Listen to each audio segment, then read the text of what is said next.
en aras del tiempo. ¿Alguien que haya quedado con alguna duda de las clases anteriores, quizás de matemáticas financieras, de leasing, de activo intangible, de lo que sea?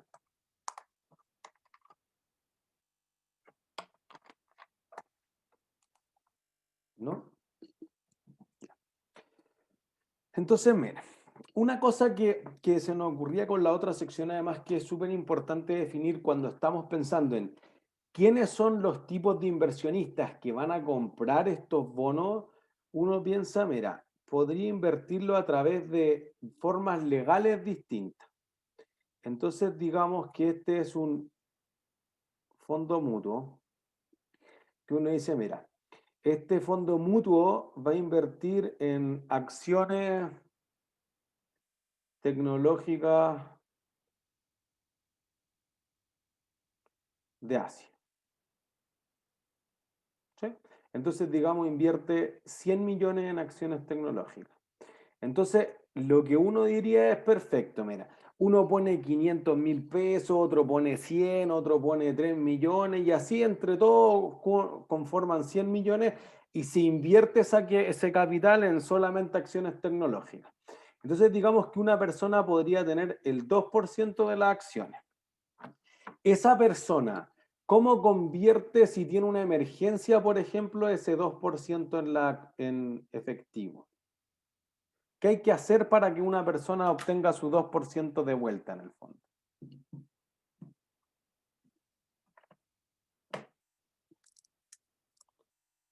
¿Qué tendría que hacer el fondo para devolverle los 2 millones que le debe? ¿Esa persona debería vender sus acciones o no? Eso es. Entonces, el fondo va a cortar un pedacito aquí, va a decir, este es tu 2% y voy a vender eso. Entonces, si la persona se retira, el fondo va a quedar con 98. Pero eso sería distinto, por ejemplo, si se hiciera un fondo de inversión privado. Entonces tú dices, mira, este fondo va a invertir en el Strip Center de Avenida Las Torres. Los mismos 100 millones, ¿sí? Entonces va a arrendar locales comerciales, etcétera. Entonces lo hicimos de la misma forma. Mira, yo tengo 2 millones, tú tienes 5, otro tiene 10 ya. Entre todos tenemos 100 y construimos. Si yo quiero retirar mi 2%, ¿cómo lo hago? Vendiéndoselo a los otros, a los mismos partes de. Eso es.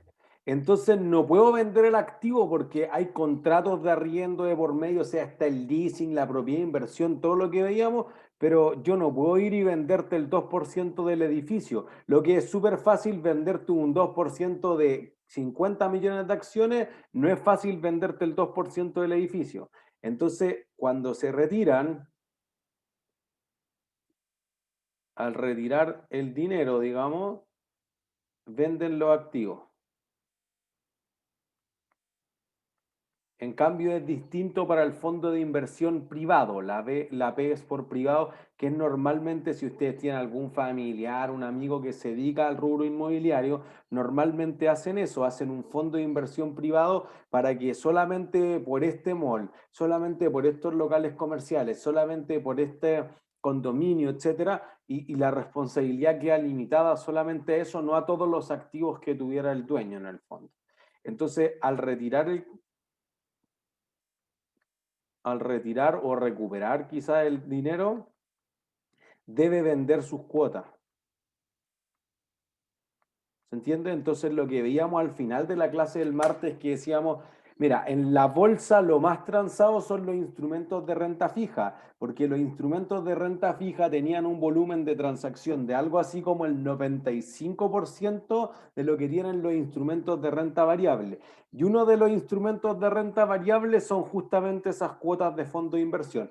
Podrían ser otras cosas, podrían ser acciones, pero uno de esos es estas personas que en verdad se quieren retirar, tienen una emergencia y no tienen el activo, entonces van a tener que, en vez de enajenar el activo, vender el derecho que queda sobre ese fondo, el capital del fondo, las acciones del fondo. ¿Se entiende? Entonces uno considera que más bien cuando uno invierte de esta forma, que un fondo de inversión perfectamente podría invertir en bonos, ese es el link, más bien está pensando en el corto o en el largo plazo. En largo plazo. Largo ¿no? plazo. Largo plazo. En cambio, si uno está pensando en un fondo mutuo de acciones, más bien está pensando en el corto plazo. Es cierto que uno podría decir, oye, pero es que mínimo hay que estar 2 años en este fondo porque hay una estrategia de implantación que se va a hacer con el tiempo, etcétera. Pero podría la persona retirarse pronto. Por eso que si se retira antes, entonces tiene que pagar una comisión de salida, pero podría tener menos tiempo que si tú inviertes, por ejemplo, en una casa o en unos locales comerciales, en un desarrollo urbano, digamos. ¿Se entiende? Entonces eso hace una diferencia significativa cuando estamos viendo quiénes son los que compran estos instrumentos. Entonces nosotros decíamos, mira, hay un bono. Un bono sustancialmente se parece a un crédito, pero si yo tomo un crédito con el banco, el crédito estoy amarrado hasta el fin de los días con el banco. En cambio, si yo tengo un bono, yo podría comprar el bono y venderlo mañana. No estoy amarrado hasta el vencimiento de los días. Y eso produce que si yo tengo que aguantar un préstamo siempre hasta que venza el bono, hasta que se pague, perdón, el préstamo hasta que venza el crédito, hasta el final de este, pero yo tengo un bono y no tengo que esperar hasta el final de este, ¿cuál creen que es más líquido, un préstamo o un bono? Bono. Bono. Entonces, ¿cuál es más riesgoso? ¿Un bono o un préstamo? Un bono también. ¿Por qué? Porque no tiene esa seguridad que tenía el préstamo con el banco donde uno quedaba hasta el final del crédito enlazado al banco. Pero eso te da seguridad, porque fíjense esto, y que puede ser un punto súper importante de levantar, que en el fondo tú dices, voy a coger, ya este color no funciona. Tú dices, ya, tú eres Entel, que es lo que hemos revisado todo el semestre y ahora vamos a revisarlo, no. Tú eres Entel. Entonces tú dices, yo le vendí este bono a alguien del mercado de capitales, que nosotros decíamos, mira, ¿quiénes son los que mueven el mercado de capitales? Y ustedes lo veían en el capítulo de lectura. Los fondos de pensiones, las compañías de seguro, las corredoras de bolsa,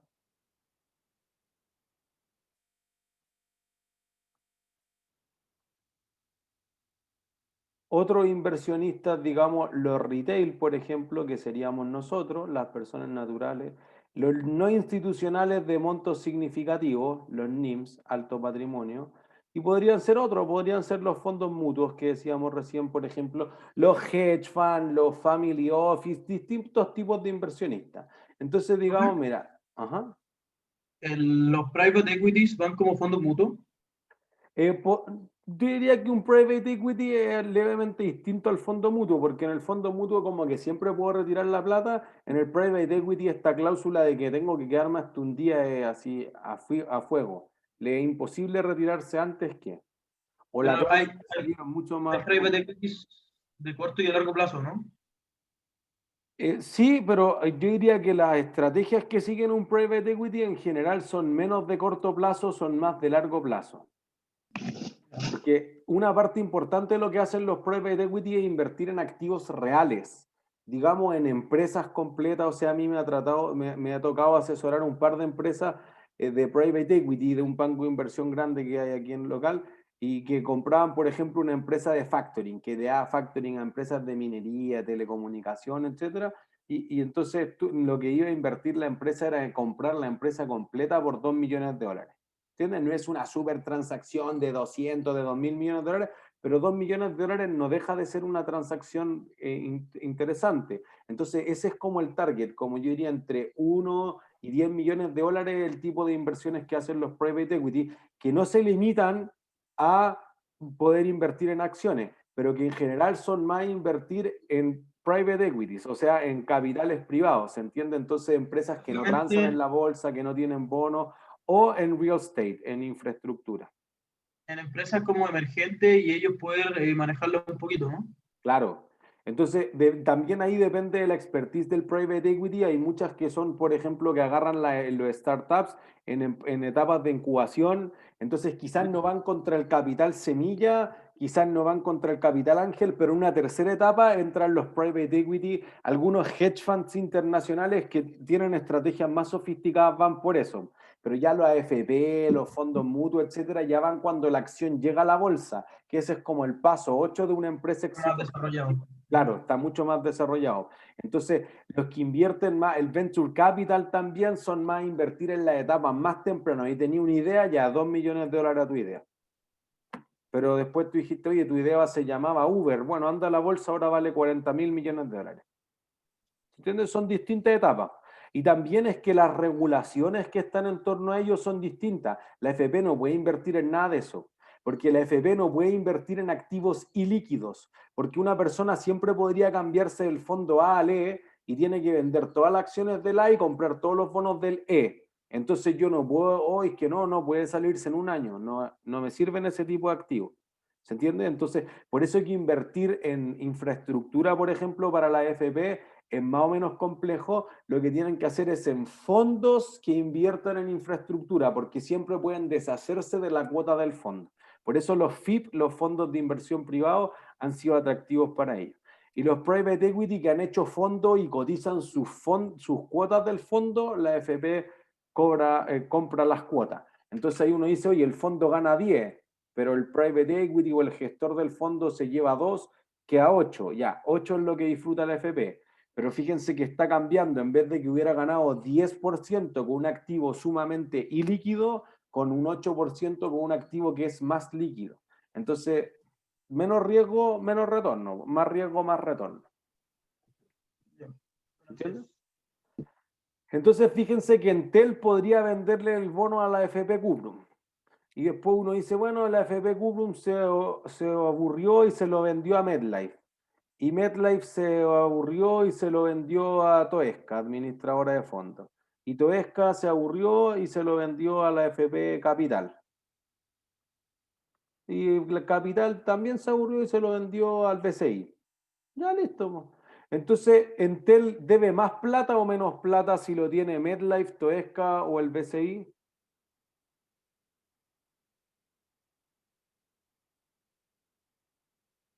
¿Qué creen ustedes? ¿Debe más o menos plata cada vez que pasa de mano a otro tenedor del bono? Más, ¿o no? ¿Por qué? Ya como sumando como una cuota, por decirlo, o algo así. Un diferencial. O sea, pero es que entonces ahí el que pagaría el costo de que compren y vendan sería Entel. Y es por el contrario.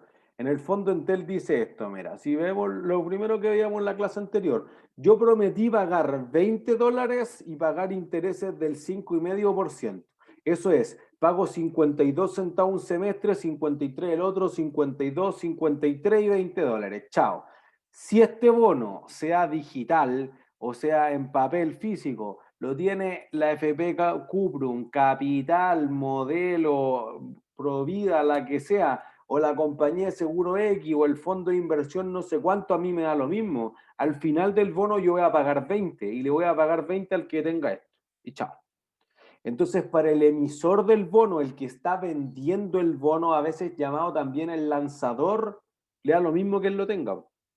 Porque fíjense que, ¿qué es lo que produce que el bono se convierta en un pasivo? Por un punto premio. ¿En qué momento la empresa Entel, digamos, tiene un pasivo con el comprador del bono? Cuando tiene que devolverle la plata, ¿no? No. O sea, claro, cuando tenga que Cuando, devolvérsela, pero ¿en qué Los momento? dividendos al final. el plazo, No, antes que eso. ¿Qué recibe Entel para que le deba, para que tenga un pasivo con alguien? Dinero, o sea, plata, Eso, ¿o no? un punto premio. Cuando recibe el efectivo, no es antes. Entonces tú dices, oye, si Cuprum se la vendió a MetLife, ¿cuánto recibió Entel extra? nada, sigue ganando lo mismo. Listo, entonces no cambia el pasivo. ¿Se entiende? Por eso que hay una diferencia significativa, porque uno dice, mira, Pongámosle los asientos porque justamente esta es una de esas veces en que el asiento podría ser clarificador. Uno dice, tengo el emisor del bono y el emisor también se puede llamar el lanzador del bono o el vendedor, como quieran verlo. Entonces, el vendedor, ¿qué le entra?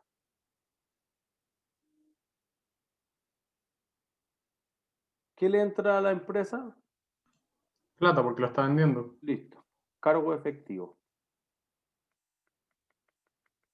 Y toma la obligación por bono. Listo. Y ahí tiene el pasivo. Por el otro lado, entonces, el tenedor del bono, el que literalmente lo tiene o que lo compró, entonces lo que va a generar es que sale caja, entonces abono efectivo. ¿Y qué activo tiene? Cuenta por cobrar. Eso es un activo financiero, bonos por cobrar, cuentas por cobrar. En el fondo es parecido para nuestro efecto. Da lo mismo que papas, patatas, es lo mismo. Te genera intereses. ¿Se entiende? Entonces tú compraste un activo financiero y tú vendiste un activo financiero. Y eso te da el pasivo por bono. Y esa es la diferencia. Lo que pasa es que entre medio hay muchas cosas, porque tú dices, mira, la alternativa para la FP era ir y tomar un depósito al banco que te iba a rentar 3%, con suerte. Bueno, la alternativa para Entel era ir a pedirle plata al banco y le iba a cobrar 6%. Entonces, capaz que si los dos nos juntamos por el volumen de operación, por las características que decíamos de plazos más largos o exóticos, nos encontramos, tú ganáis 4,5, a mí me cobras 4,5 y los dos ganamos. Y ganamos al desintermediar esto, al saltarnos al banco. ¿Se entiende? No es que todas las empresas puedan emitir bonos, las pymes no tienen esperanza en los bonos, pero sí las grandes empresas que necesitan 500, 1.000 millones de dólares podría ser. ¿Se entiende? ¿Cuánto creen que es lo mínimo que va a vender una empresa si es que emite un bono?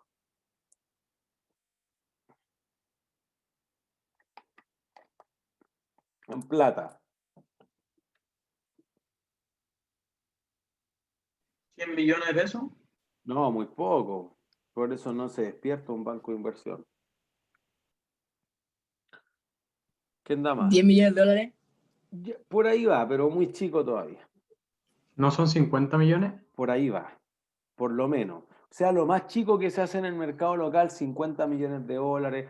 Se han visto unas cosas de las cajas de compensación, algo más chica, 40 millones de dólares, 800.000 UF, pero no más chico que eso. En general uno piensa en 100, 200 millones de dólares, etcétera. Entonces, ahí uno dice, tiene sentido, porque fíjense que emitir un bono no es gratis. Tú dices, ya, vamos, juntémonos, claro, pero ¿cómo estoy seguro que tú me vas a pagar? ¿Cómo sé que Entel es buena o mala pagando? ¿Qué mirarían ustedes? Su estado financiero, quizás. Ya listo. ¿En qué idioma tienen que estar los estados financieros? IFRS. IFRS. Listo. Eso es caro. Imagínense todo lo que ustedes han sufrido para entender una fracción de IFRS. Eso es caro de tenerlo. Tengo que tener un súper departamento porque además tus estados financieros tienen que estar auditados, los tiene que firmar el directorio. Y aún así yo digo, oye, Entel gana 1.000.000 de pesos. ¿Eso es mucho o es poco?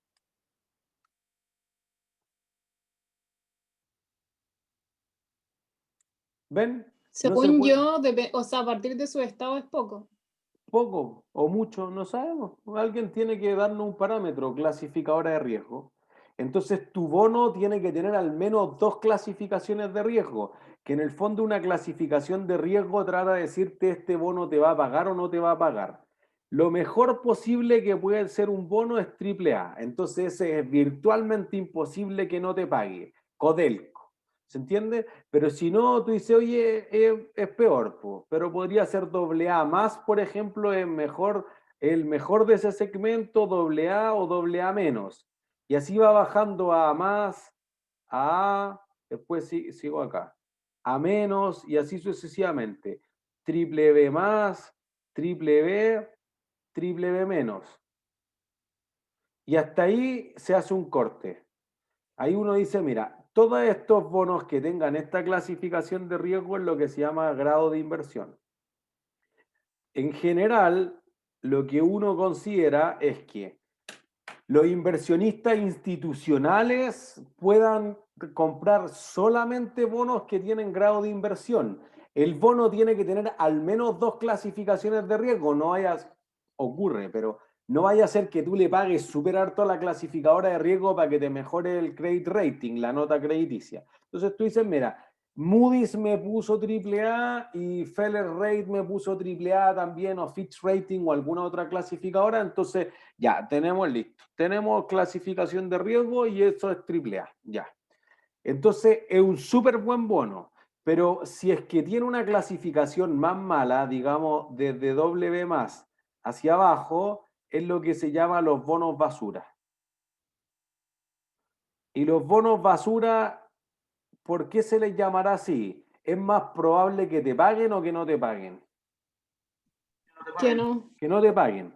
Por eso que esos bonos no los pueden comprar todos, son restringidos para las compañías de seguros, para la FP y algunos otros inversionistas institucionales que en el fondo invierten plata de terceros, porque podría ser que si yo compro un bono Argentina, cada 3 años corro el riesgo que no pague. Entonces, no puedo comprar bonos de Casino Enjoy, por ejemplo, de la TAM Airlines, no se puede. Quizás los de Entel también al límite, no puedo comprar bonos de Estados Unidos, no de Estados Unidos, perdón, de Brasil, pero sí podría comprar de Estados Unidos, o de Alemania, o de Codelco, o del Metro, o del Banco de Chile, o del Banco Santander. ¿Se entiende? Entonces uno va viendo que hay ciertos matices en los que hay algunos bonos en que puedo comprar y que no puedo comprar. Entonces, tener esa clasificación de riesgo no es gratis. Ah, ya. Entonces, cuando tú tratas de vender un bono, dice tiene todas estas ventajas, pero costo-beneficio. Tiene costo, tengo que pagarle a los clasificadores de riesgo. Además, tú dices, mira, tú eres Casino Enjoy. Probablemente alguien haya estado en el casino de Viña, en Pucón, en Coquimbo, en Antofagasta, no sé, el que está en Rinconada ahí camino a los Andes, en algún casino Enjoy. Entonces uno dice Casino Enjoy, más o menos te suena. Si yo voy a vender ese bono a Francia, nadie tiene idea de quién es Casino Enjoy. Y eso le pasó. Fue a Estados Unidos, entonces tú dices, oye, quiero venderle este bono 300 millones de dólares, ¿quiénes son? No, no entendemos. No, ¿por qué? ¿Y cobran entrada? No, no entendemos. Aquí no se hace así. Aquí no cobramos entrada. Por el contrario, damos trago al tiro. Entran fichas de cortesía y trago. No, ¿por qué su negocio funciona al revés del resto del mundo? ¿Cuáles son sus márgenes? No, ya. No te conocen. Para que te conozcan hay que hacer un roadshow. El roadshow es justamente el proceso en el que la empresa va a venderse. Entonces la papelera, por ejemplo, CMPC, que nosotros la conocemos por el confort, por la colusión, etcétera, pero cuando va a Inglaterra nadie la conocía, entonces en el Chile Day tienen que venderla a 500 millones de dólares para construir una fábrica en Brasil. Entonces uno dice, bueno, ese roadshow no es gratis, hoteles, los gerentes, los asesores técnicos, entonces tengo que contratar un banco de inversión que me estructure esto y me haga un prospecto comercial, un prospecto legal, abogados que lo escriban, que lo inscriban ante el regulador. En el caso de Chile, la Comisión del Mercado Financiero. En Estados Unidos, la Security and Exchange Commission. Entonces, oye, eso cuesta plata, po. ¿Se entiende? Además, alguien que ya vamos a vender 500 millones de dólares y empiezo ya, ¿cuánto quieren ustedes, la FP? ¿Cuánto quieren las compañías de seguro? Oye, quieren 2.000 millones de dólares y tú solo ofertaste 500. ¿Cómo se distribuye? ¿Cómo se llena ese libro de órdenes? Después, si es una emisión pública, cuando va a la bolsa, tiene que pagar un derecho de bolsa. Todos esos costos iniciales, digamos, son altos. Entonces, un banco de inversión diría que para una colocación de Entel, de ese tipo de cosas, por menos de $1 millón no se levanta. Y entonces uno dice, ah, chuta, quizás si me van a cobrar $1 millón y yo necesito 10 millones de dólares, es muy caro, prefiero ir al banco, porque me voy a ahorrar 2 o 3% en intereses, pero voy a tener que pagar al tiro, upfront, al principio, 10%, el $1 millón de costos de flotación o de estructuración inicial relacionado a la emisión del bono. ¿Entiendes? A veces se llama costos de flotación porque hacer que este bono vaya al mercado y flote tiene esos costos, por eso se llaman costos de explotación. ¿Se entiende? Entonces uno dice, no es gratis. Por eso que no todas las empresas lo hacen. ¿Se entiende? Si tú quieres una cantidad muy pequeña, no tiene sentido que tú emitas un bono. Hay otras opciones, hay préstamos, hay factoring, hay leasing, etcétera. Las empresas tienen otras cosas. Si tu empresa es muy grande, te conviene, pues entonces quizás el piso mínimo era lo que decían, 50 millones de dólares, 100. Por el máximo, quizás lo que más se ha visto, Verizon emitió un bono de 50 mil millones de dólares. Ese es como el tamaño más grande. Una empresa cervecera belga, 50 mil millones de dólares también. Y esos son como los más grandes. En Chile, 1.000 millones de dólares. Bueno, vamos a ver Entel. BTR emitió unos bonos basura por el 2014, 1.200 millones de dólares. Y es el bono basura más grande en toda la historia de Chile. Pero no lo vendió en Chile, lo vendió en Estados Unidos porque 1.200 es muy grande para el mercado local. Y más o menos esos son los tamaños. Uno ve, por ejemplo, Amazon para comprar Wholesale Foods, un supermercado, 16 mil millones de dólares. ¿Se entiende? Y entonces lo que nosotros decíamos en el capítulo, bueno, si el agente asesor te cobra el 1 o el 2% de 16 mil millones de dólares, imagínense, son 160 o 300 millones de dólares, chuta, me puedo ahorrar eso. Y entonces, para ahorrarte eso, tú puedes hacer una colocación privada, un private placement. ¿Sí? Entonces, a veces las empresas optan por hacer una emisión pública, tienen que pagar todos estos costos. No todas las empresas lo hacen, a veces tratan de reducir esos costos un poco y es una colocación privada y es una cosa que queda cercana al préstamo o es una cosa entre medio, digamos, entre un préstamo y un bono. ¿Sí? ¿Dudas hasta ahí? Yo no entendí mucho lo de colocación privada. Eso es como algo más como confiar en el otro así. Mucho de eso. Tanto. O Ya. sea, porque aquí igual hay que confiar. O sea, yo podría decir Entel, pero Entel podría no pagar. Sí, no, obvio, pero igual acá está como más estandarizado. Uno contrata abogado y todo eso, entonces Eso es. lo otro es mucho más como creer en el otro al final. Eso, está menos estandarizado. Por eso que una de las razones para emitir los bonos podría ser, por ejemplo, que tú tengas un proyecto en el cual invertir, pero otras razones podría ser emitir un bono para pagar otro bono. Entonces ahí ya depende de la historia que tengamos. Por ejemplo, Agua Andina. Agua Andina emitió el bono A, B, C, D, F, G en la serie y ya va como en la AJ. Entonces, el bono de Agua Andina, fundamentalmente tú dices, oye, cada vez que emite un bono, paga un bono anterior. Entonces, cuando uno dice, mira, el negocio del banco es que le devuelvan el capital o no. No, es ganar interés. No, Eso. es ganancioso.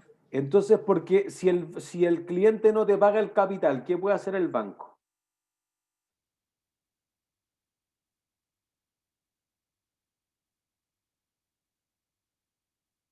Si el cliente no te paga lo que te debía, ¿qué hace el Pueden banco? vender sus activos, Eso acciones, es. como.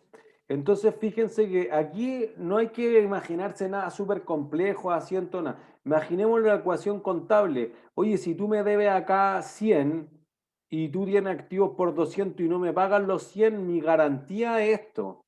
Entonces, no es negocio para el banco que tú le devuelvas la plata. Si tú le devuelves toda la plata al banco y el banco queda, digamos, con 100 millones en caja, ¿qué tiene que hacer el banco para seguir haciendo su negocio? Reinvertirlo al final en otro lugar. Prestarlos de nuevo. Y eso es un cacho. ¿Se entiende? Reinvertir o recolocar es un cacho, porque digo, oye, pero este cliente era tan bueno, sí, pues que le fue bien, se ganó un bono en la empresa y pudo pagar el préstamo a la casa. Ahora hay que buscar a otro, hay que hacerle un análisis de crédito, es una lata. Entonces la empresa en realidad dice, mira, prefiero estar amarrado con el cliente para siempre, nos conocemos. Bueno, la empresa hace lo mismo. Oye, mira, Agua Andina emitió un bono a 10 años y al 10º año tiene que hacer una super amortización, pero va a emitir otro bono. Bueno, si llevamos toda la vida siendo amigos con FP Cubrum y yo le he pagado todo y ellos han pagado pensiones con los intereses, ya listo, te compro el otro bono. Entonces la relación es de muy largo plazo porque en el fondo devolver el capital no es lo que se espera. Porque en cualquier caso, si no llega a pagar el capital y la empresa se empieza a meter en problemas financieros, etcétera, quizás lo que tú quieres hacer es liquidar el activo nomás. ¿Se entiende? Entonces, si te pasa la LATAM Airlines, listo, agarremos los aviones y cobremos. Entonces, la empresa tiene que confiar, pero lo que más quiere es los intereses. Entonces, cuando se hace una colocación privada, que ha aumentado notablemente más el último tiempo, es que tú dices, mira, yo conozco estas dos AFP de toda la vida, llevamos haciendo negocios 20 años, tengo estas otras dos compañías de seguro y además general. Le digo, mira, ¿cuánto quieren ganar ustedes?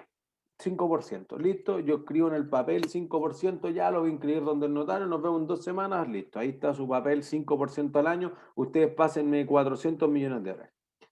Si fuera una emisión pública, tú dirías ya, ¿cuánto más o menos vamos a pagar? Ya 5%, sí, eso es lo que dice el banco asesor, no sé, el HSBC, el Citibank, JP Morgan, etc. Ya dicen que 5%. Yo empiezo a hacer el papeleo, yo hago la inscripción, pido la clasificación de riesgo, digo ya, pasaron 3 semanas. Voy a hacer el roadshow, pasaron 2 semanas más. Abro el libro de órdenes, pasaron otras 2 semanas más y después remato lo que falta en bolsa, oye, pasaron 2 meses. En 2 meses quizás las tasas en el mercado ya no son 5%.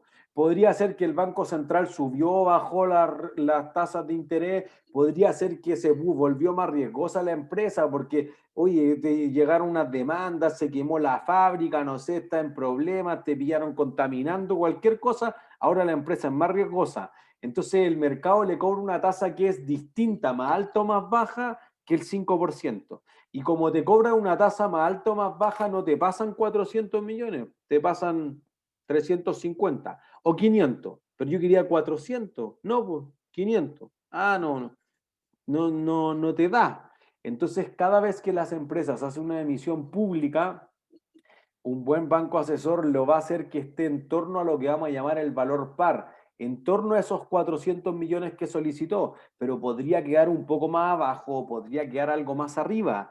Y entonces lo que uno va a decir en esos casos es, ya, entonces no, prefiero ir a hacer una colocación privada, porque como llegamos a un acuerdo verbal antes de venderte el bono, está listo. ¿Se entiende? Entonces una colocación privada podría evitarte este riesgo, este mal rato, de que en vez de que te den 400 al final, te den 380 o te den 430 por las condiciones de mercado. ¿Se entiende? Es una de las razones de por qué hacer una emisión privada. Entonces, hay que confiar, sí, pues, por eso que hay una regulación en Estados Unidos, que es la 144A, que una parte de la ley del mercado de valores dice, mira, si ustedes se quieren juntar y hacer esto como un préstamo privado, allá ustedes. Se reducen todas estas cosas, no tienen que hacer esto, no tienen que hacer esto, no tienen que hacer esto. Entonces, todo eso es plata que se ahorra la empresa. Por eso a las pequeñas empresas les conviene mucho más hacer un private placement. No tan chicos como 100 millones de pesos, ahí estoy muerto, tengo que ir al banco. Pero si tú quieres pedir 10, 20, 30 millones de dólares, quizás private placement, porque es algo más grande que lo que acepta el banco, pero es menos que ir a vender un mercado a la bolsa en Nueva York, que es una cosa brutal. Bueno, ese tramo entre medio es justamente las colocaciones privadas. Profe, yo tengo una pregunta muy chica, Uh-huh. pero es como más bien como con el concepto de bono, que no me queda claro si el bono es como que ya yo necesito plata, entonces voy a emitir un bono donde me comprometo a que después voy a pagar toda la plata que me dieron y algo más, ¿o no? Sí, Ya, y si es que yo, por ejemplo, tengo mucha plata sí. y yo digo, ya voy a prestar esta plata, pero también después voy a cobrar como una tasa, ¿eso también podría ser un bono o es solamente, o eso sería como un préstamo? De nuevo, a ver. O sea, es que Como para comprar un bono, po, ¿no? En el caso que yo tengo esa plata.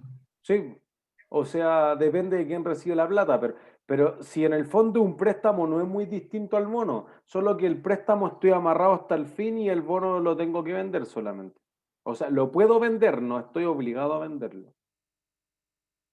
Sí, pero es que no me queda claro que ya, imagínese, es que no entendí muy bien como el caso de Disney, pero imaginando que una empresa que tiene mucha plata, Ajá.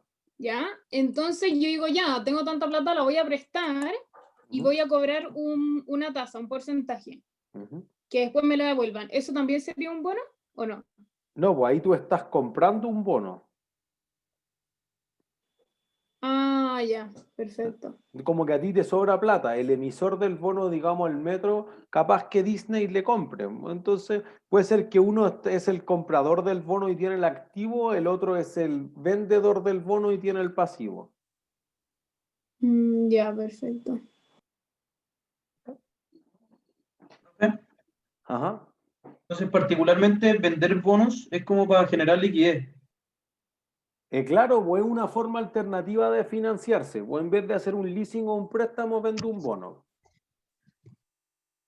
Ya, el tema es que no cualquiera lo va a querer comprar porque no se aseguran de que tú lo vayas a poder pagar. O sea, no es tan así como llegar y emitir bonos. Claro, por eso no es para todas las empresas, porque tengo que ir a una clasificadora de riesgo oficial, entregar estados financieros, No es tan etcétera. así. Claro. Ya. Entonces, fíjense.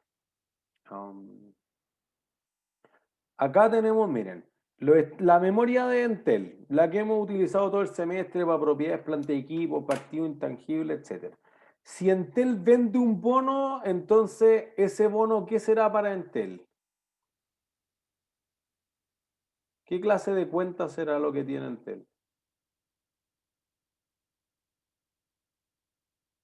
Sería como una cuenta por pagar, ¿o no? Sí, o sea, sería un Y pasivo. efectivo.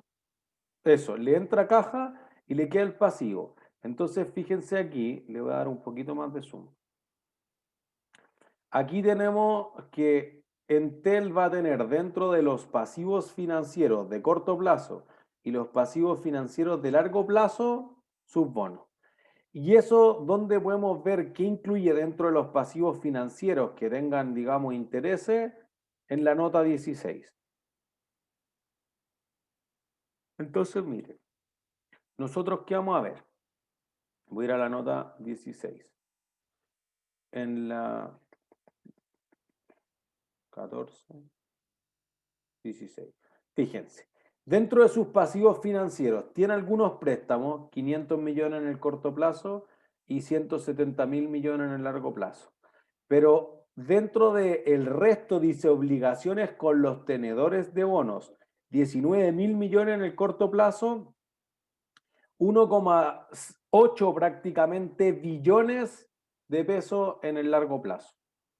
Y acá al lado te dice, mira, cuáles son los préstamos, etcétera. Y aquí te dice, obligaciones con tenedores de bonos. Es la suma de los saldos de capital que tienen en las colocaciones de bonos. Entonces, ¿qué colocación ha hecho? Una 144A en el mercado internacional, es decir, hizo una colocación privada de bonos el 2013 por 1.000 millones de dólares. En ese momento yo me acuerdo que yo le hacía clase a la gente de la tesorería de Entel en la Chile. Entonces, en ese momento el bono de Entel fue muy exitoso porque decía, mira, a 10 años pagar una tasa de 4,875% anual era súper bajo, y eso que era una colocación privada. Después hizo una colocación pública en el mercado local, algo así como 8 meses después, 9 meses después, una cosa así. 7 millones de UF, digamos unos 350 millones de dólares. Pero 21 años plazo y la tasa ya era en términos reales de 3,5, es decir, UF más 3,5. Si, acto seguido emitió otro bono en una colocación privada en Estados Unidos por 800 millones de dólares más, que eso era para pagar la adquisición de Nextel en Perú. Y fíjense que lo que hizo 8 meses después es conseguir una tasa más baja todavía, y eso que era 11,5 años, era un plazo más alto. Entonces, Entel ya conseguía 1.800 millones de dólares y colocó el año pasado, justo antes del estallido social, 8 millones de UF. Uno en la serie N de los bonos por 6 millones a 9 años, con una tasa que el mercado le pidió, esa es la tasa de colocación de UF más 0,87%. Pero en realidad lo que ellos ofrecieron fue de UF más 2,4%. Entonces el mercado les cobró mucho menos que lo que ellos querían en tasa. Si les cobró menos, entonces les pagaron más. ¿Se entiende? Por el otro lado, la empresa dijo, mira, el restante es la serie Q, que son 2 millones de UF, pero es a 20 años plazo, no es a 9 millones, con UF 1,34%. Profe, ese 1,34% que es el interés que va a tener que devolver. Ujú. Esa es la tasa que paga. Y fíjense, esas tasas son mucho más baratas que las que pagan los préstamos. Fíjense, voy a seguir bajando en la nota. Aquí te dice a quién le dé plata, la línea de crédito, los préstamos, etc. Lo que es importante acá es, fíjense, aquí va a aparecer. Dice tasa efectiva. Entonces, fíjense que la tasa efectiva, por ejemplo, que paga en peso al Scotiabank es de 5,06%. A la empresa alemana le paga 4,24. Al Deutsche Bank en Estados Unidos le paga 5,09. En Chile, al Banco de Chile le paga 3,51. ¿Entiende? Entonces, y además fíjense que aquí dice tasa efectiva, algo que vamos a discutir la próxima semana. Comparado con la tasa nominal, por ejemplo. La tasa nominal en el fondo es la tasa que yo prometí pagar, pero el mercado me puede haber cobrado más o menos.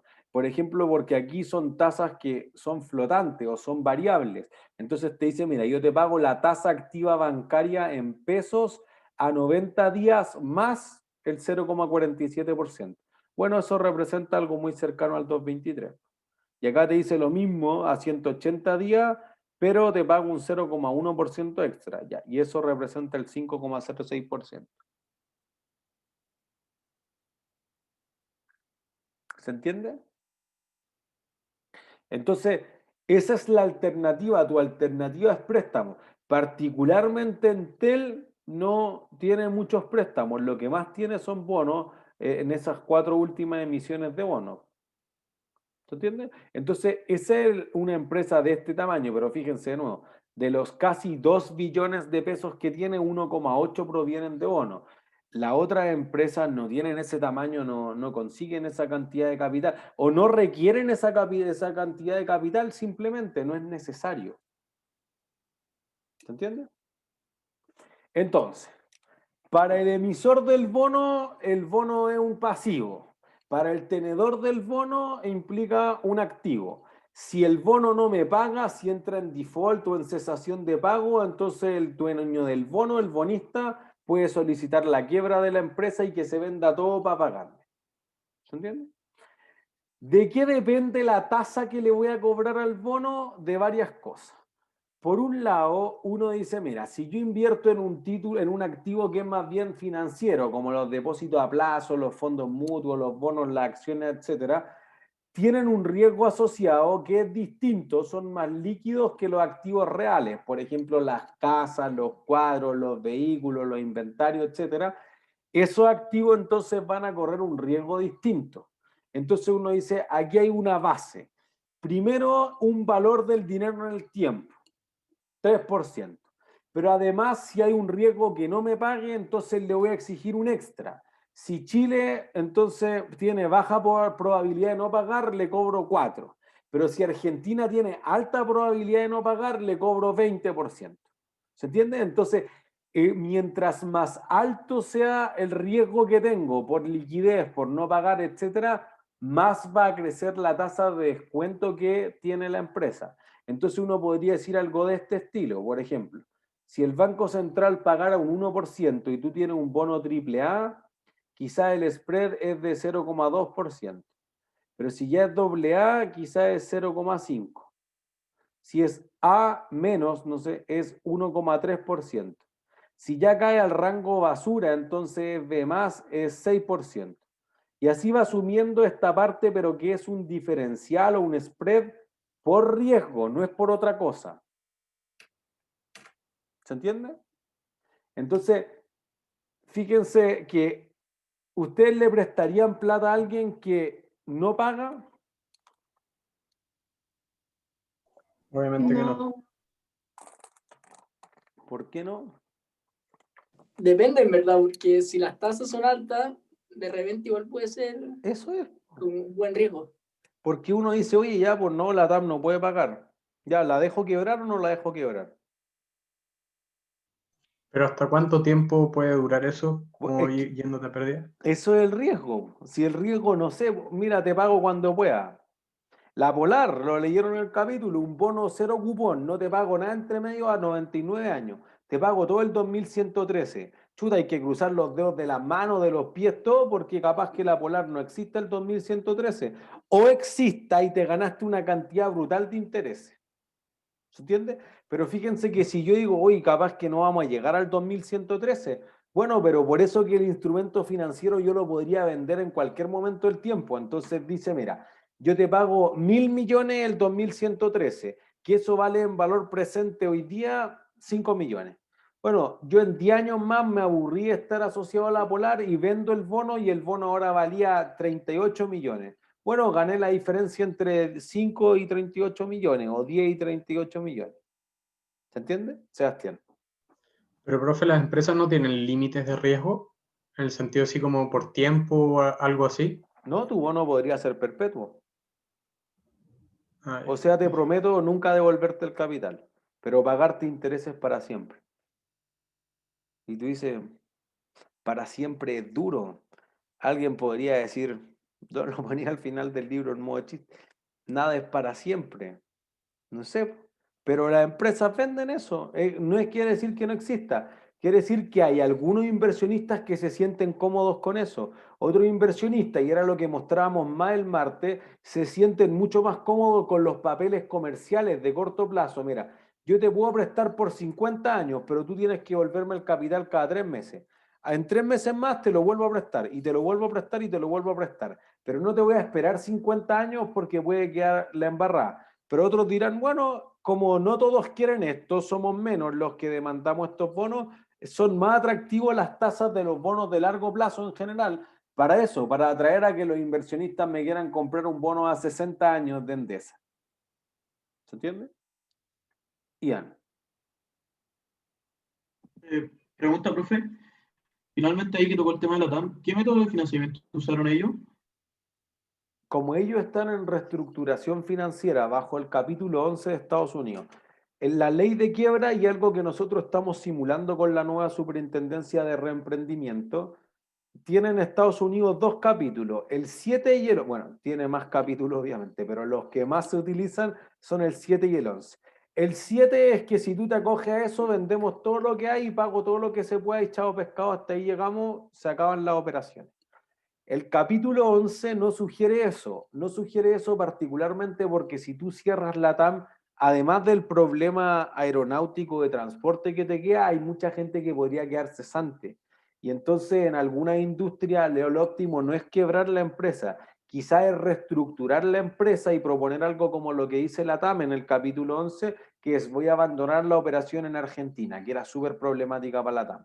Entonces uno dice, bueno, si dejo a Argentina que hacía tener pérdidas importantes, quizás le va súper bien en Chile, quizás después hay que pegarle una podada en Brasil, en Colombia, pero hay un plan de reorganización para que esto funcione, porque tal como estaba hasta ahora no funcionaba.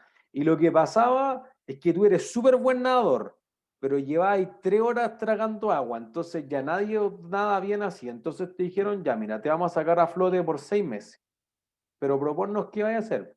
Cuando te tira el agua, ¿por dónde empezar a nadar? Y entonces esa reestructuración propone un plan. Entonces tú dices, ya, pues nosotros nos debía plata. Entonces los tenedores de bonos de LATAM Airlines, el Santander representando las millas LATAM Paz, que debía por 549 millones de dólares, y otro tipo, los bancos que le habían prestado plata también, que eran como los 3 mayores acreedores de LATAM, dicen ya, LATAM te propuso A, B, C, D. ¿Te gusta o no te gusta?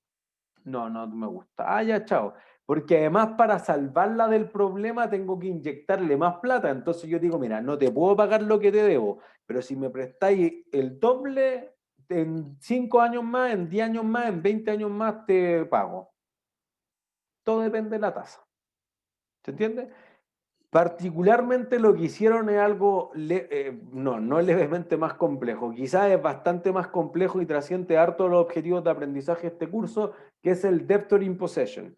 Es como que los acreedores toman el control de la empresa, pero tú dirías, oye, el Banco de Chile no es tan bueno para la empresa, para servicios de pasajeros y de carga, donde el AN es súper intensivo. me gustaría que se quede la familia Cueto, Amaro, que se quede Qatar Airways, Delta, como los grandes accionistas que son los que tienen el know-how del negocio. Ya, es que ellos le van a dar un préstamo a la empresa y esos prestamistas van a tomar como el control operacional de la empresa, que siguen siendo los mismos accionistas. Entonces, como una figura que en vez de aportarle más capital, que también le aportaron capital, ellos como que van a tomar el control de lo que pueden pagar en las deudas o no. ¿Se entiende? Entonces son como figuras más complejas de quiebras de empresas, etcétera. Pero en el fondo se salvan. Porque los accionistas le pusieron plata y los acreedores se la creyeron. La primera vez no, sí. Esto, fíjense que pasa desde mayo y la primera propuesta la hicieron en septiembre y dijeron, chao, esa cuestión no sirve para nada. Tuvieron que hacer una segunda propuesta y ahí le creyeron. Y profe, a través de todo del tema del Chapter 11, ellos pueden no pagarle a los proveedores por cierto tiempo, ¿no? Sí, les dan un waiver. Ahí depende de lo que decía el juez, pero como máximo 6 meses no pagarle a todo tipo de acreedores, no solo a los proveedores. Perfecto. Gracias. Y en general, digamos que porque las aerolíneas no han quebrado 40 horas solamente por el COVID, la aerolínea es un negocio muy complejo desde siempre, y han quebrado en la historia muchas veces, American Airlines, United, Delta, todas las aerolíneas más grandes han quebrado una o más veces anteriormente, entonces no es solo una cosa puntual, pero en general hay un compromiso del Estado. Entonces, Lufthansa, por ejemplo, en Alemania, el Estado salió a ponerle lucas duras, 10.000 millones de euros, por ejemplo. ¿Se entiende? Entonces, y en general en Estados Unidos lo que ha pasado es que sus bonos han sido subsidiados. Entonces, se ha dicho algo así como invento. Southwest. Southwest Airlines, oye, tu clasificación de riesgo es malengue porque tu negocio un año gana, otro no. Entonces, te cobramos 15% de interés. Bueno, así la empresa se va a hundir en gastos financieros. Pero el Estado dice, yo no puedo comprar los aviones, no tengo gente para volar los aviones, entonces te hace la ruta de Nuevo México en New Orleans. Y repite esto y es local nomás, y la gente trabaja, chao, no hago nada más que eso. Bueno, yo voy a poner la cara por la empresa. Entonces el Estado ha garantizado, dice, si no te paga Southwest, te paga el Tesoro de Estados Unidos. La probabilidad de que no te pague el Tesoro de Estados Unidos es casi cero. Entonces paso un bono que era así de riesgoso a un bono que es casi libre de riesgo. Entonces tú dices, no le paso plata, pero pongo la cara por si se mandan una embarrada.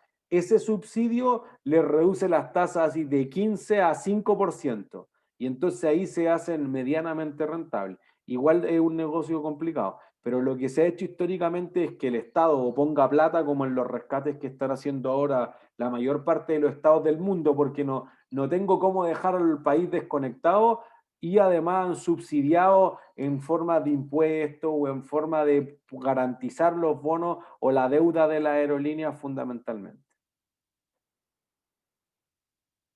Gracias, profe. ¿No hay de qué? Entonces, los bonos más típicos, digamos, bueno, en realidad no son los más típicos, son los más fáciles de valorizar, son estos tres. Un bono cero cupón por un punto premio, ¿cuántos cupones te paga? Ninguno. Uno. Un Uno. cupón, ¿no? Un cupón. O sea, no uno por el ninguno. final. No, al final, porque fíjense que si me paga cero, ¿cuánto vale? Cero. Cero. Esto se refiere a que hay cero cupones entre medio. Entonces tú dices, oye, yo no te voy a pagar por 5 años y al final te pago todo. ¿Por qué no? Porque voy a construir el negocio, necesito capital para trabajar y después lo vendo y te lo pago todo. Ah, ya. Es una opción. Entonces hay un único pago, entonces este es fácil de valorizar, porque en el fondo tú dices, mira, este cupón se va a recibir en 10 años más. Ah, ya, pues lo traigo a valor presente por 10 periodos. ¿Se entiende? El otro más típico, y ese sí es muy típico en Estados Unidos, el bullet. El bullet solo te paga intereses regularmente. Y paga todo al final.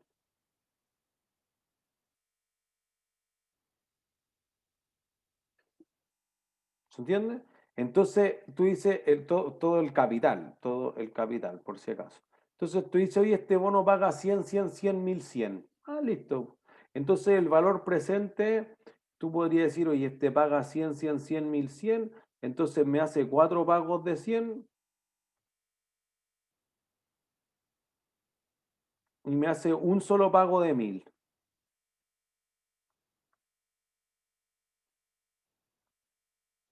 Listo. Y el otro que uno ocupa típicamente y se le llama francés porque es bien ocupado en Francia, o hipotecario porque los bancos, para financiar los préstamos hipotecarios que otorgan, han emitido este bono, y la caja que obtienen de ese bono única y exclusivamente se puede utilizar para dar préstamos hipotecarios, tiene todos los cupones iguales. Entonces al principio paga más intereses, cupones. Todos los cupones iguales. Al principio paga más intereses, pero amortiza menos. Y al final paga menos intereses y amortiza más, pero el cupón sigue siendo el mismo. Entonces ahí es fácil, pues ahí uno dice, oye, el valor presente es una anualidad nomás.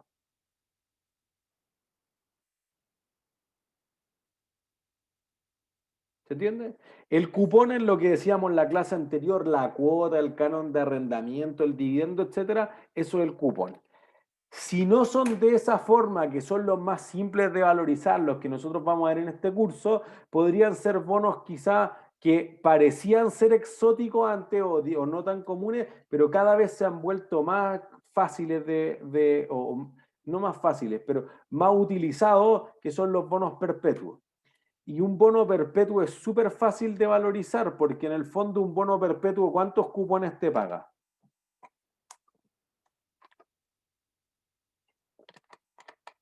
Indefinido, si son perpetuos. Más Uno, que... ¿no? No, no es uno. Si es perpetuo. No, porque No, es eso sería constante, un mala mía, mala 0,1. mía. Sí, mala mía. O sea, si yo te pago para siempre, ¿cuántos cupones te pago? Infinito. Infinito. Listo, eso es. Y entonces Inglaterra fue uno de los primeros en emitir, pero los bancos han emitido harto de bonos perpetuos, que en el fondo uno dice, mira, yo te prometo pagar intereses para siempre, o por el contrario, te prometo nunca devolverte el capital. ¿Se entiende? Entonces, si uno indica eso, dice, ah, ya, pues, porque las tasas son tan bajas, lo que discutíamos para matemáticas financieras, que las tasas han llegado a niveles negativos, pero trascendamos de eso, digamos, están en niveles cercanos a cero, uno dice, oye, quizás 0,5, 0,3%, quedar endeudado para siempre por 0,3% es súper barato, súper barato. Entonces, ¿cómo no voy a hacer algún proyectito, lo más ordinario, que rente más que 0,3%? ¿Se entiende? Entonces, eso hace una diferencia significativa, y los bonos perpetuos, fuera que contablemente puede ser un desastre, porque en el fondo la tabla de desarrollo nunca se va a acabar, pues son infinitos cupones, pero eventualmente podría ser una buena alternativa. Por el otro lado, uno dice, mira, no me gusta ninguno de estos. Lo que tengo es un estructurado, un transformer. ¿Por qué? Porque la empresa va a construir no sé qué cosa por 3 años, no puede pagar nada.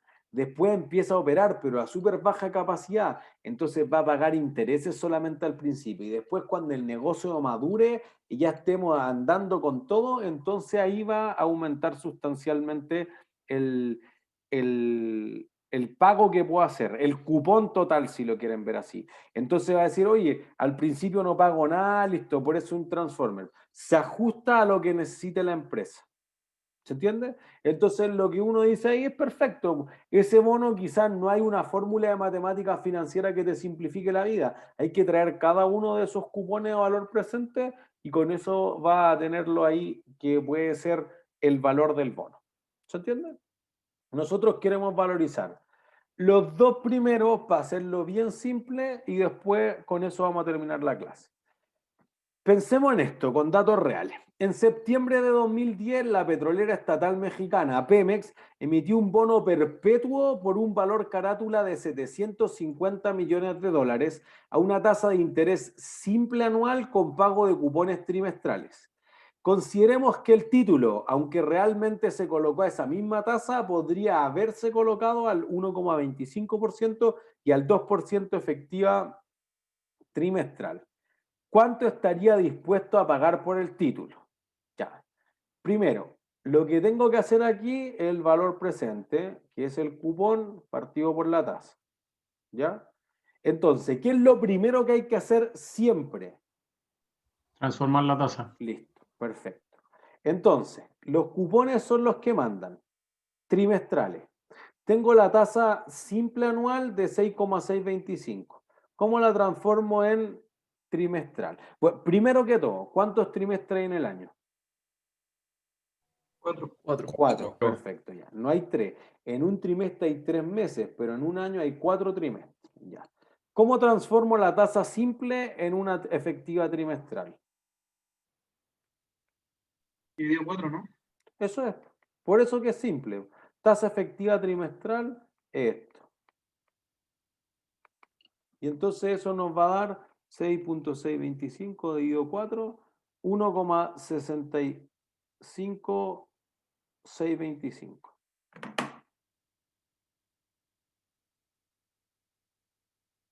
¿Sí?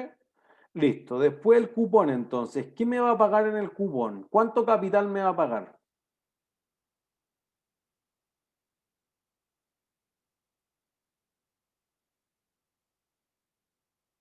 ¿Qué cosa, profe? ¿Cuánto qué? ¿Cuánto capital me va a pagar?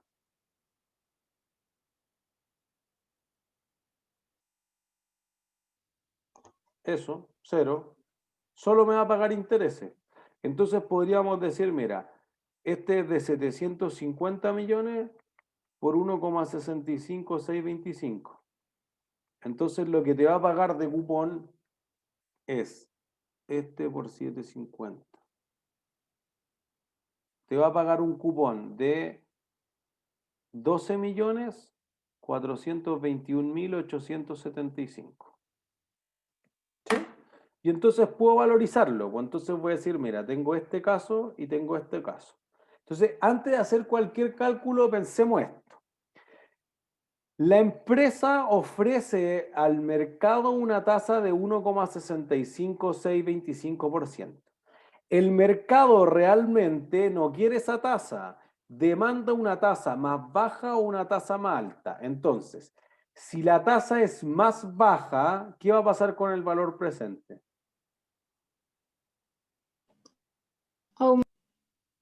Se cortó de nuevo. Lo pusiste en silencio. Aumenta. Aumenta. Listo. Entonces, fíjense. Aquí vamos a decir, el valor presente es 12.421.875 dividido por 1,25%. Y por el otro lado, vamos a decir, oye, si la tasa es más alta, ¿qué pasa con el valor presente?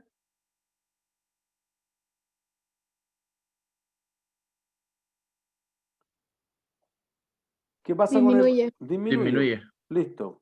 Entonces aquí va a ser menos de 750 y aquí va a ser más de 750.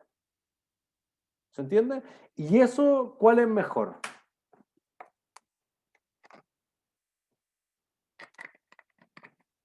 ¿Recibir más o recibir menos?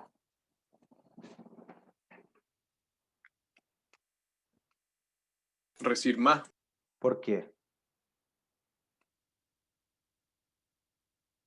Es cierto, uno pensaría eso en un inicio.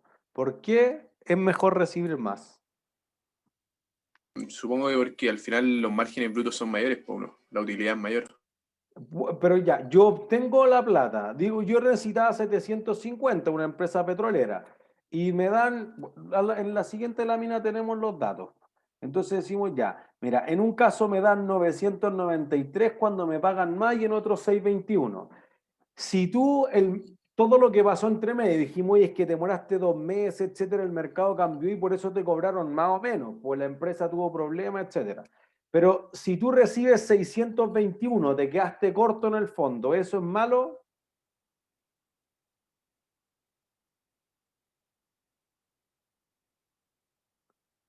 Tú necesitabas 750 y te dieron Sí, pues es 621. malo, ¿Por qué? porque gané, o sea, recuperé menos de lo que invertí al final. No, pues, pero si tú no invertiste nada, tú vendiste Ah. esta promesa perpetua. Ah, ya, entonces para ahí sería bueno, porque pagué menos de lo que me prestaron al final. Pero tú prometiste pagar. No, porque uno igual pierde potencial ganancia. Eso es, po. Porque tú dices, oye, yo necesito 750 para hacer el proyecto. Si ustedes me pasan 621, estamos fritos, no hay nada que hacer. ¿Se entiende? No me alcanza para hacer el proyecto, pues hasta ahí llego, mató el proyecto. No hay nada que hacer. Ah, ya. Entonces lo mejor sería que te dieran 993, pues, porque yo necesitaba 750, pero tampoco es lo mejor, pues. Porque uno dice, oye, ya, me dieron 243.750.000 extra. ¿Qué hago con esos 240 millones extra?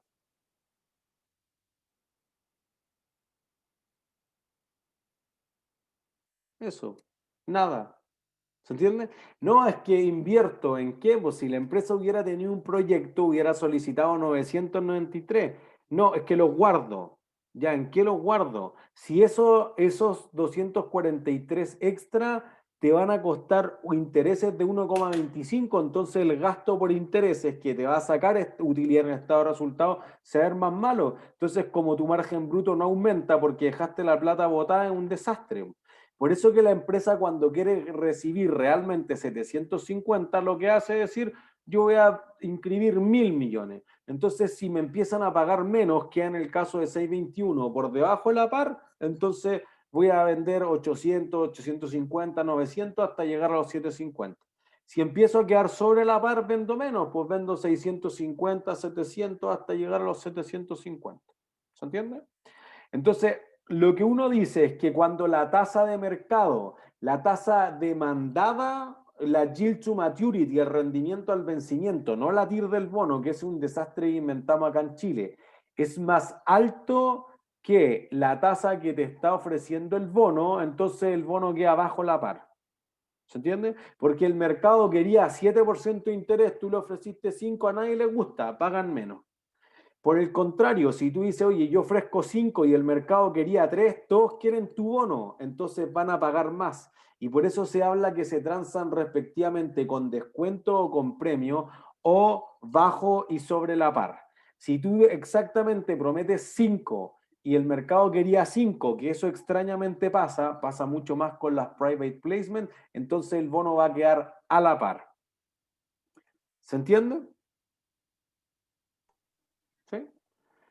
Entonces, mire, en un caso podría quedar 32,5% por encima de la par o con un premio de 32, o en el otro caso casi un 82% de la par, entonces con casi un 17% de descuento o bajo la par.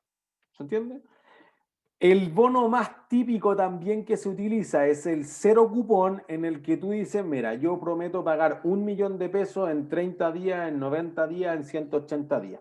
Típicamente en Chile el papel descontable del Banco Central.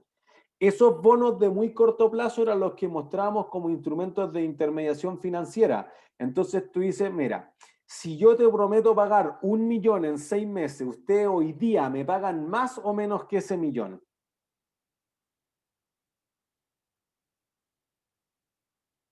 Me pagarían más o menos que ese millón que yo prometo pagar en 6 meses. Menos, ¿o no? ¿Para qué? O sea, hoy en día menos, porque era como una relación inversa de lo que me acuerdo. Pero es que eso suena muy, muy matemática financiera, pero si ustedes me lo compran por 1.000.000 y yo les pago 1.000.000 en 6 meses más, ¿cuánto ganan ustedes? 0. 0. Entonces me pagarían más o menos de 1.000.000.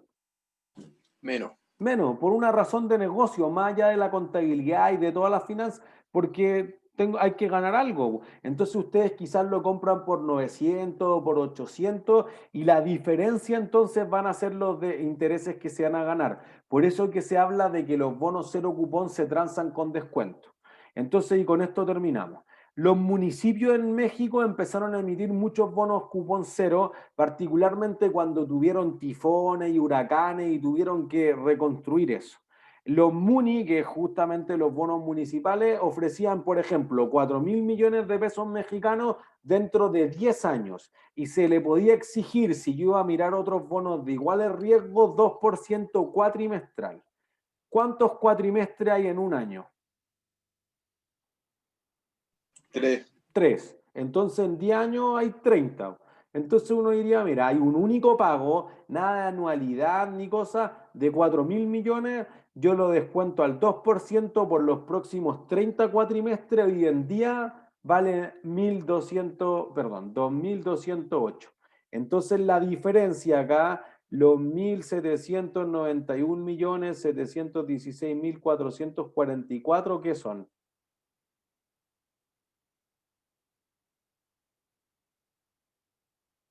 Supongo que son las ganancias. ¿Y cómo se llaman esas ganancias? Intereses. Intereses. Listo. Ah, eso. Esa es la idea esencial. ¿Se entiende? ¿Cuánto de eso a través del tiempo? Bueno, para eso está la tabla de desarrollo. Entonces, al principio menos, después más, eso va creciendo, pero la diferencia entre el valor presente y el valor futuro va a ser los intereses. ¿Sí? ¿Dudas? ¿No? ¿Todos claros? Ha sido todo por hoy entonces. Que estén súper bien. Chao, chao. Muchas Chao, gracias, profesor, profe. que vaya muy Profe, que bien. esté bien. Gracias a ustedes, que estén Chao, bien. profe, que esté bien. Chao, igualmente.